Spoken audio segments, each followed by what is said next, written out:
Sunt lipsiți de slava Lui, partea lor este iadul cu foc, care arde în veșnicii, fiindcă toți au păcătuit. Sunt lipsiți de slava Lui, partea lor este iadul cu foc, care arde în veșnicii. Doamne, Tu ți-ai arătat dragostea Ta când Hristos a murit în locul meu.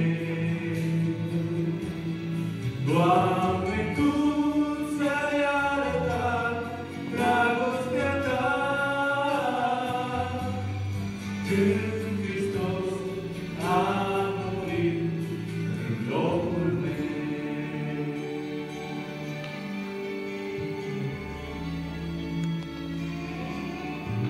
Dumnezeu te-a iubit așa mult, că a trimis pe Fiul Său, ca oricine crede în El să aibă viață veșnică. Dumnezeu te-a iubit așa mult, că a trimis pe Fiul Său, ca oricine crede în El să aibă viață veșnică. Dar stă la ușa ta ca să-i deschizi tu inima, să poată intra Domnul în viața ta.